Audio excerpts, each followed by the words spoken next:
The police suddenly announced, "We've urgently transported a child found in the car. You are under arrest." Shocked by the unexpected arrival of the police at my home, couldn't believe what I was hearing. "What? I don't have a child," I responded in confusion. The officers seemed equally puzzled. They had identified the car's owner through the license plate, and it was indeed registered under my name. Could it be? Holding on to a suspicion, I rushed to the hospital where the child had been taken. There I saw a boy around 5 years old lying on an emergency bed. His face was red and rough, but my heart pounded wildly at the sight of his familiar face.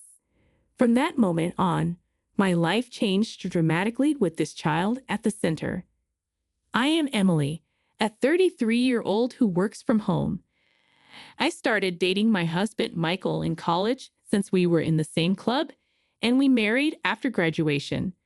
Despite being married for 10 years, we couldn't have children. We even tried fertility treatments. I learned that I had a condition making it difficult to conceive. My kind-hearted husband, Michael, reassured me, saying, "It's okay, let's live happily, just the two of us." My in-laws are nice people, and since my brother-in-law already had a child, they never pressured me. However, I felt bad for my parents, who were looking forward to their grandchildren. Fortunately, since I live near my parents, I made it a point to visit them frequently. I also have a younger brother, John, who is 7 years younger than me. If only John had a child. Growing up, John was perhaps spoiled as the youngest child and started hanging out with bad influences around middle school. He claims it was because our parents compared him to me, the smarter and more accomplished older sister. From my perspective, our parents treated us equally. Regardless, John rebelled and caused a lot of trouble. At 20, he declared he was cutting ties with the family and left home, disappearing without a trace. Since then, I haven't seen him. Sometimes I browse old photo albums and reminisce. I'd often reminisce about the days when John, as a toddler, would toddle after me, calling me sis. One day, while working from home, my doorbell rang incessantly. Panicking, I checked the camera and saw the police standing there. The police suddenly announced, "We've urgently transported a child found in the car. You're under arrest." Shocked by this abrupt statement, I was at a loss for words. "What? I don't have a child," I replied, just as baffled as the officer. My mind was filled with questions. According to the police, a passerby noticed a car abandoned on the road with a limp child inside and reported it. The child was then transported by ambulance to the emergency room. When I asked about the car's location, they said it was in front of my parents' house. Unfortunately, my parents were away on a trip. The police had identified the car's owner from its license plate. While the car was indeed registered under my name, the person using it was my younger brother, John. I used to lend my car to John when he got his license, and he took it when he left home. Since then, the car had been left in front of my parents' house, only moved when it needed inspection and maintenance. Despite scolding him, my parents felt pity and took care of the vehicle's upkeep. Thinking that he might need it, I wondered who this child left behind in the car could be. Hurrying to the hospital, I approached the bed in the emergency room and saw just the top of a small head peeking out from under a blanket. The curly, wavy hair instantly reminded me of someone. My heart raced as a childhood memory of John flashed before my eyes. Getting closer, I saw the face of a boy around 4 to 5 years old who looked strikingly like John. Could it be? As I was pondering this, I received a phone call from my mother, who was away and sounded panicked. John called and asked me to take care of his child. He said he left the child in the car because we were not home under this blazing sun. What should we do? I informed my worried and panicking mother that the child had already been taken to the hospital and seemed likely to survive. She seemed relieved and said she would be back soon. I understood my mother's feelings, that there was no time for a trip now. I knew this child was my brother's, but when was he born? And who is his mother? I explained to the police that the child was probably my brother's and decided to stay with the child. After that, I tried calling my brother several times, but I couldn't get through to John. Looking at the child, he seemed to be in pain. It was heartbreaking to see such a small body enduring so much suffering. At that moment, a nurse came and handed me the clothes the child was wearing after changing him into hospital pajamas. They were ragged and severely dirty, with the name Tom written on the tag. From his extreme thinness and the state of his clothes, it was easy to imagine that Tom had been raised in a miserable environment. That evening, my mother returned from her trip and rushed to the hospital. "John," she murmured, hugging Tom with tears flowing. Tom looked a lot like John. By the next day, Tom's condition had improved, but he still seemed very scared. I gently asked him, trying not to frighten him, "How old are you, Tom?" "5 years old," he answered, spreading out one hand and adding his fingers. "Wow, you speak so clearly." I praised him, stroking his head. He smiled for the first time, but he still seemed thin, pale, and small.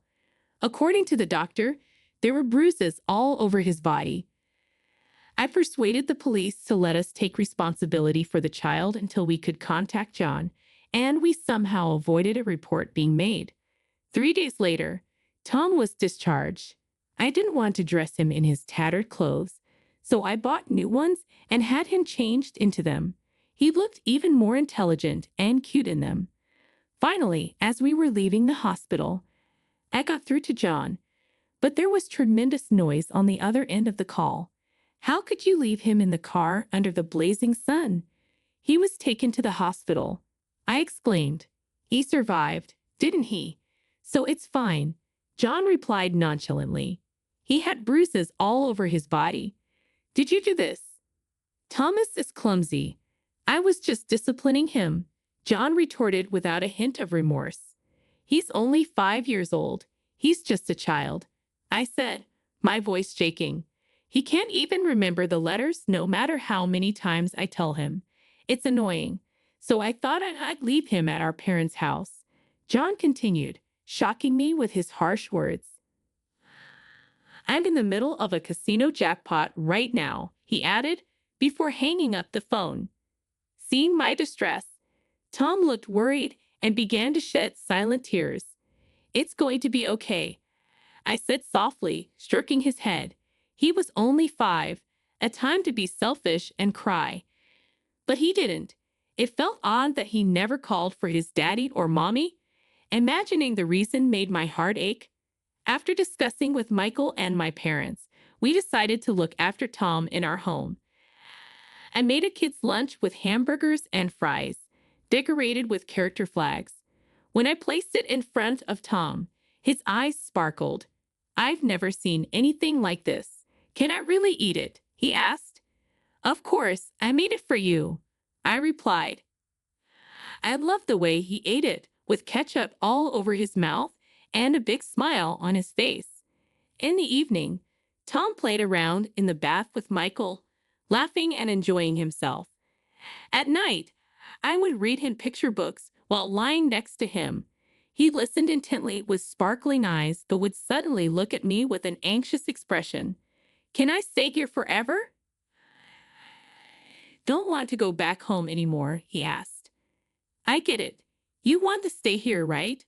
I said. Tom nodded with relief, and it was heart-wrenching to see him that way.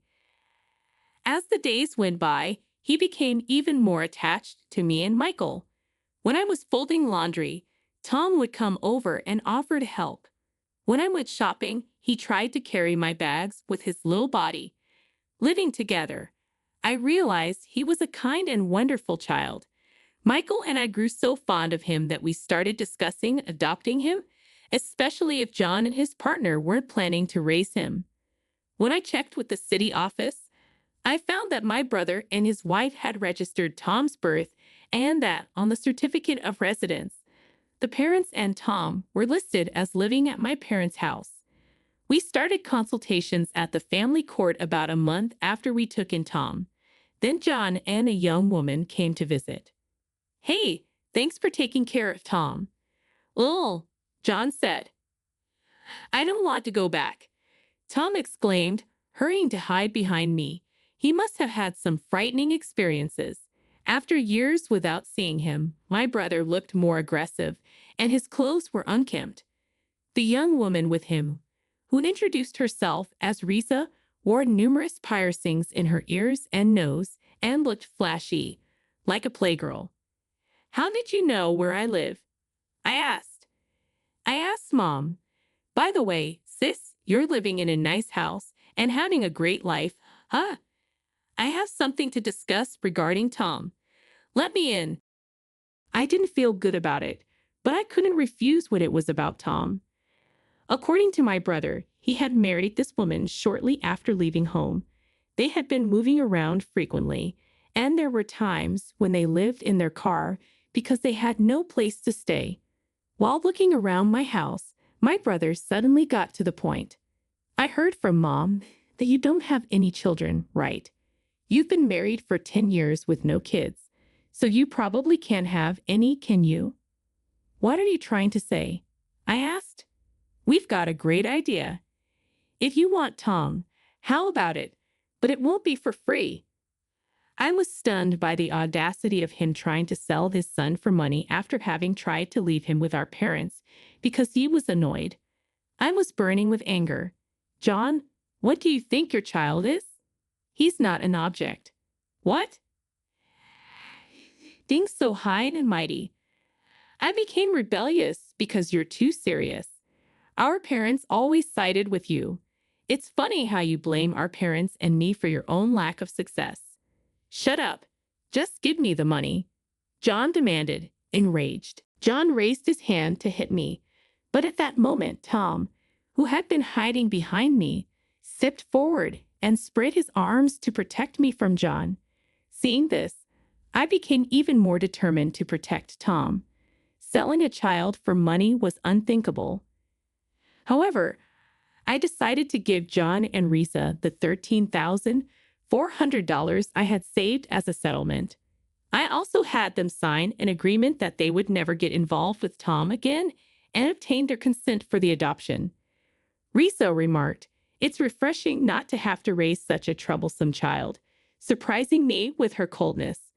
Once the procedures were completed, the two took the money, smirked, and disappeared. And so, Tom truly became our child, and we completed the necessary legal procedures. The following days were nothing but happiness.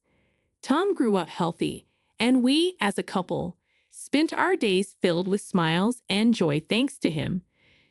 During this time, we noticed Tom's talents and wanted to nurture them. However, another incident occurred 15 years later. Once again, my younger brother and his wife came to visit. John had grown a scruffy beard, his hair was messy, and he looked rather thin. Although he was only 41, he didn't look it. The woman also had no makeup and was wearing dirty clothes and torn plastic sandals. It was immediately apparent that they had fallen on hard times and were living a rough life.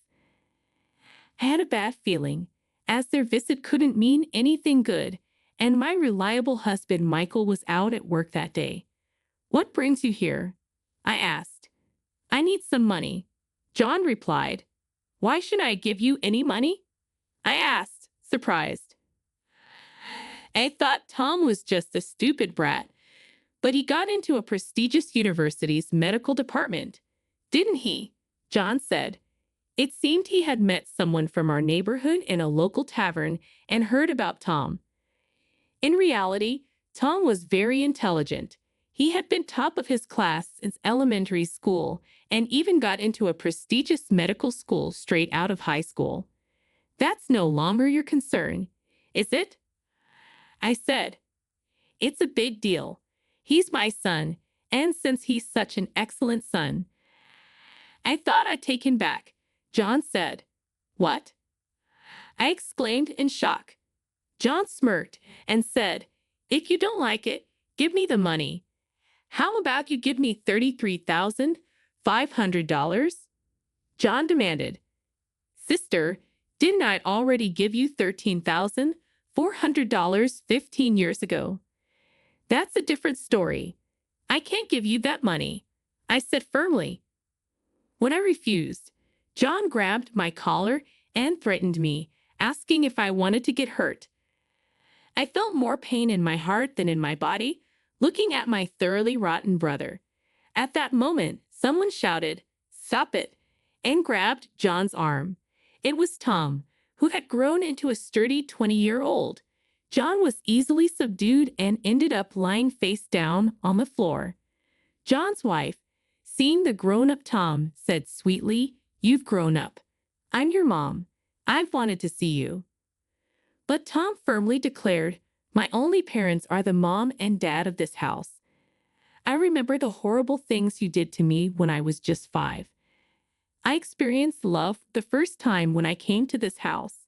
You are not my parents." Even after hearing Tom's words, the two didn't seem to give up. So I showed them the agreement we made 15 years ago.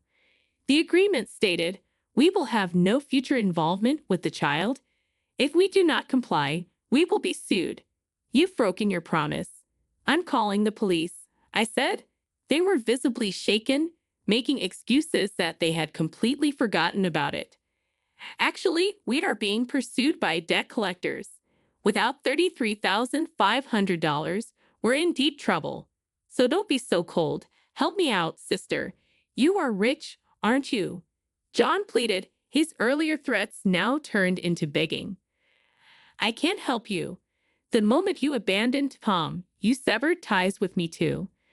I have no brother anymore," I replied coldly. "Please," he pleaded, but I coldly rejected him. Helping him now would only encourage him to continue his behavior. As I was about to call the police due to their insistence, they reluctantly left. Later on, heard that the couple had been caught shoplifting and seemed to be in jail, leading a miserable life. Meanwhile, Michael, Tom, Anna continued to live a peaceful and happy life. Seeing Tom, who wants to become a doctor to help those suffering from illnesses, makes me really happy.